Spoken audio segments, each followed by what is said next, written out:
Hail viewers, my name is Julius Caesar, and in only 8 years I conquered the whole of Gaul. I went through extremely harsh battles against hundreds of thousands of warriors, and you know what? I came, I saw, I won, as they say. I have significantly expanded the Roman territory and turned 20 million barbarians into actual Roman civilized people. And today, as one of the best generals in the world, I will teach you exactly how to conquer Gauls step by step thanks to my OP strategy. No cap, no laurel. So without wasting more time, let's get back to 60 BC and beat up those Gauls together. What? Gauls? I'm not a Gaul. I'm a Verni, and we live here. Next to us, there are other tribes like the Ruteni and the Bitridges, but also our sworn enemy, the Aedui. And further, there are still other clans I don't even know the name. There are so many of them.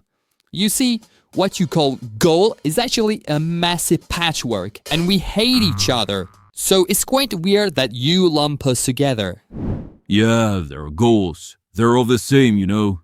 So what's the common point between all those peoples? They're barbarians. They're not like us.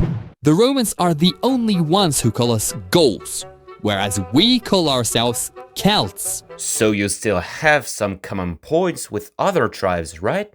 Well, we have quite the same religion, with druids as priests. Look at their religion. Their gods are mere animals, rivers or mountains, and they make human sacrifices.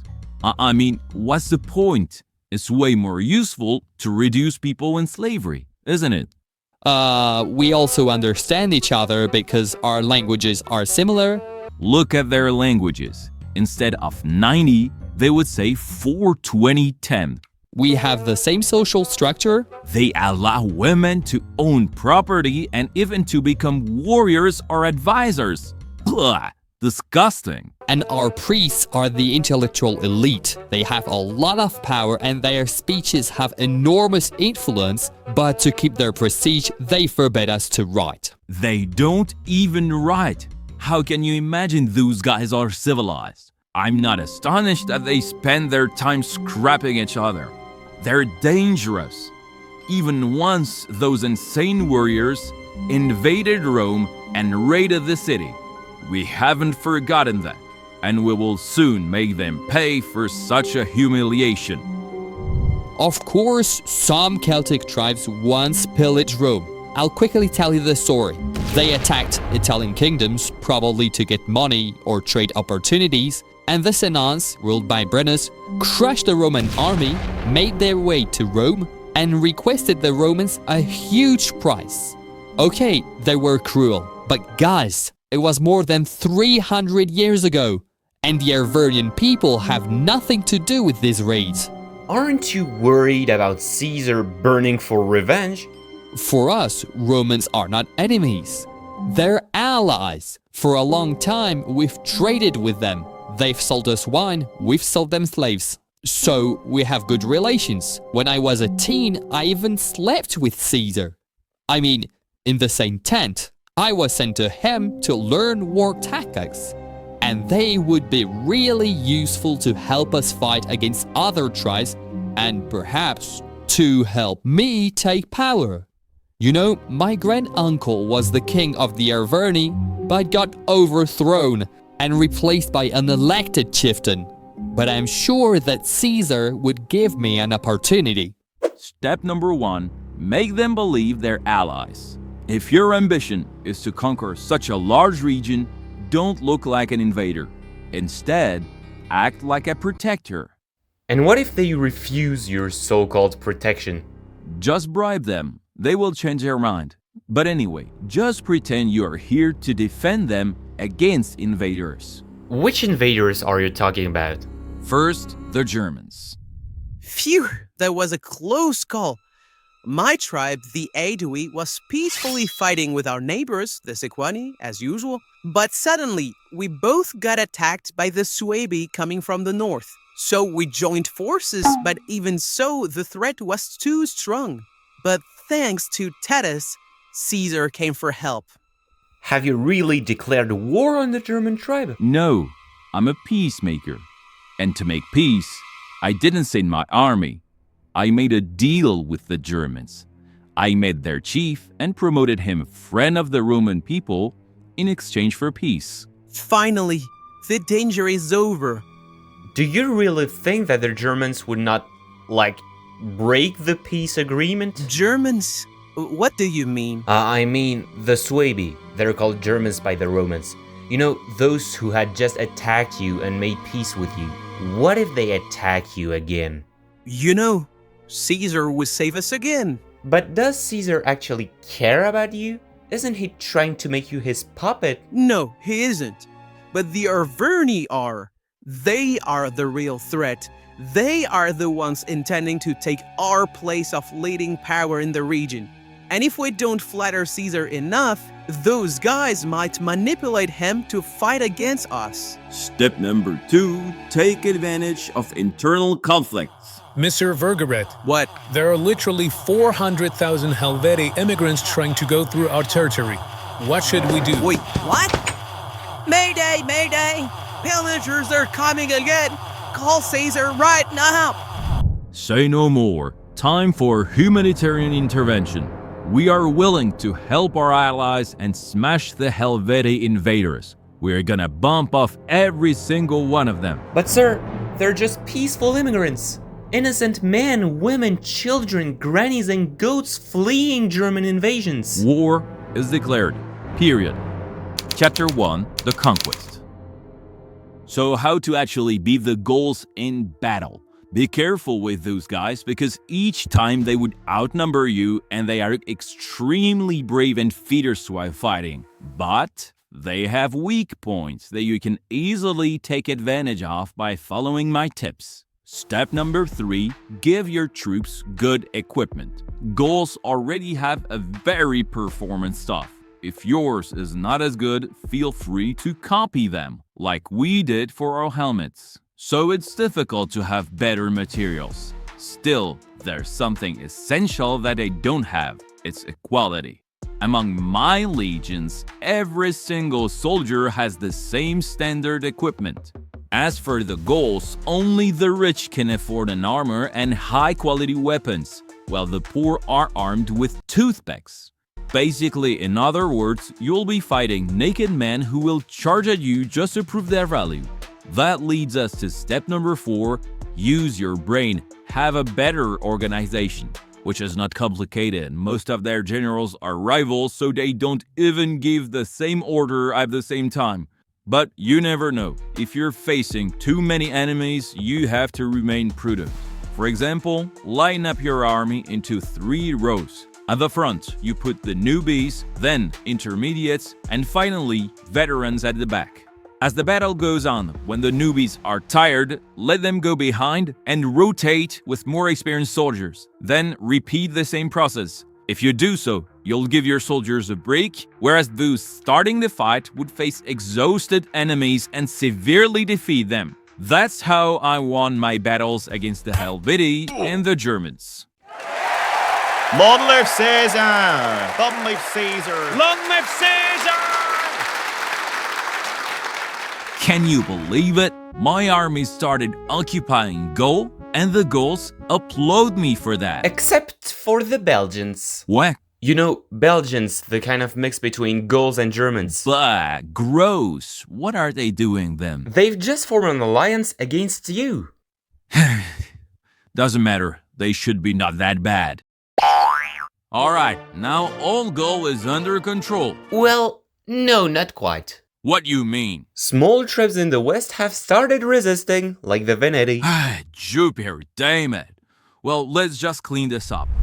Hey guys, imagine you're the main commercial buyer here, and suddenly all your customers disappear because of the Roman war machine. That's what's happening to us. So in today's video, I will teach you how to beat the Romans. Step number 1, analyze the previous wars. Each time some clans have to face Rome in an open battle, the Romans are the winner. So the most important rule is don't engage in a normal battle. Instead, I have a specific tactic. Step number 2, wait for the Romans on the coast for battle, and as soon as you start losing, sail back to your islands, Then land on the other side to counterattack them from their back.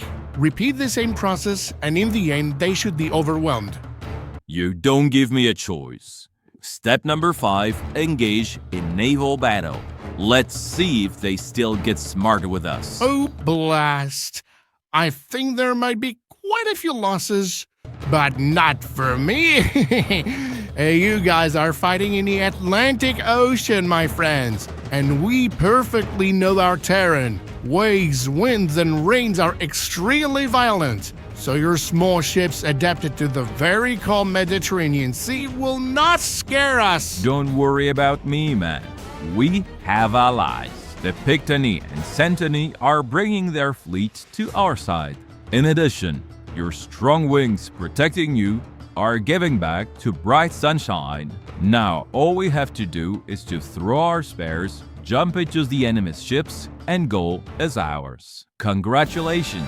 Now you completely know how to conquer Gaul. Thanks for watching. Next stop, Britain! My general, wait a second.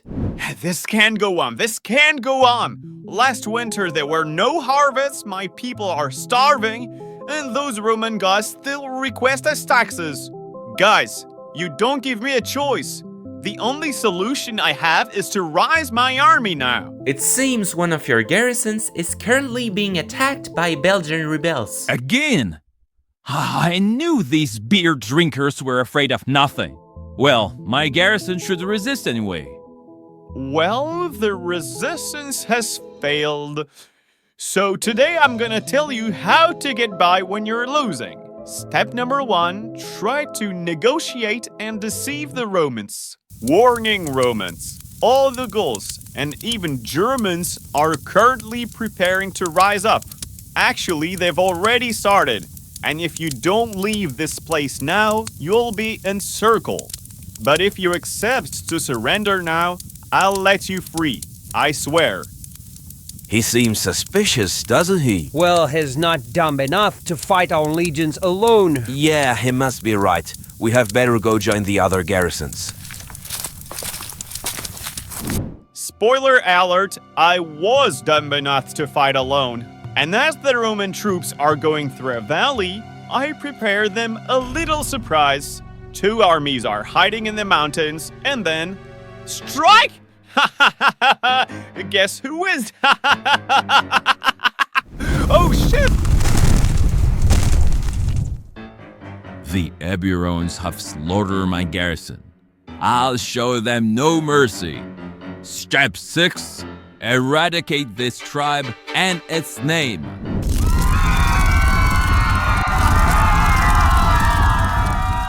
What a cruelty! Caesar is a freaking dog. I'm completely outraged. But you were rather friendly to Caesar lately. Why have you changed your mind to that extent? Well, our main enemies, the Aedui, are totally allied with the Romans. That's why we, the Arvernian elite, are turning more and more against Caesar. However, our government is still pro-Caesar, so it is my duty to overthrow the government. I see, so you're switching sides to take power, aren't you? You're trying to befriend every opponent to Caesar so that they welcome you as their leader, right? Exactly. Look at my name. I'm Vercingetorix, which literally means Great Warrior King. So I wouldn't mind becoming a king like my granduncle was. And betraying your old Roman friend when there's a power opportunity is understandable, right? So what would you do? Give me 5 minutes and I'll answer.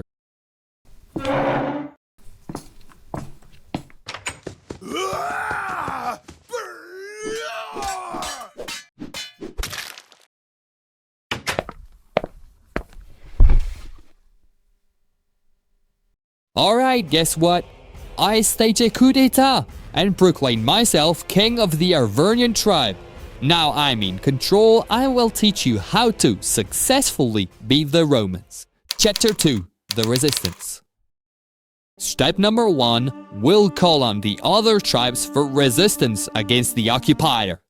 Alright boys, we all hate each other, sure, but today we hate Caesar more. I've much more in common with the Romans than with you guys from the north. But we're all indigenous people, and we need to unite to put up a robust resistance. And only after that, we can go back to smacking each other in peace. I think he would be a good leader for the resistance. Of course he would. He knows Caesar. He may help us to block his plans. Remember, victory will only be ours if we all participate in it. It is your responsibility to guarantee it.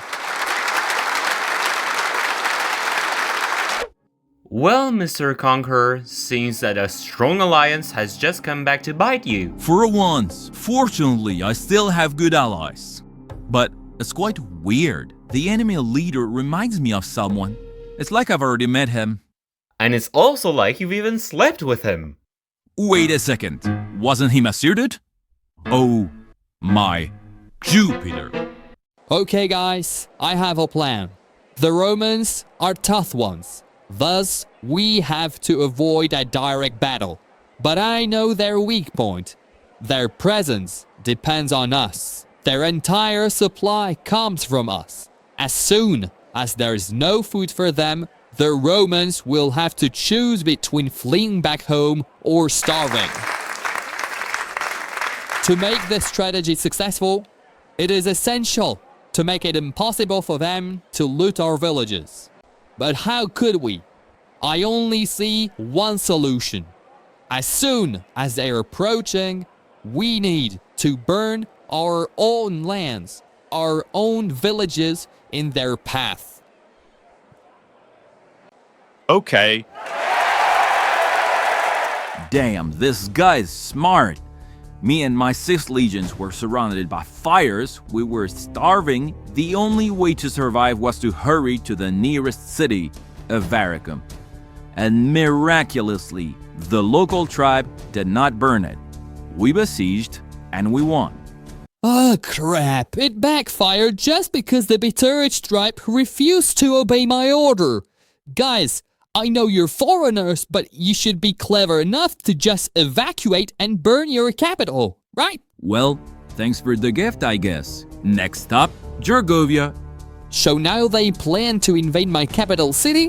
What a mistake. Are you going to burn it? No, I don't need to. It's located on a hill. We have home advantage. And not only.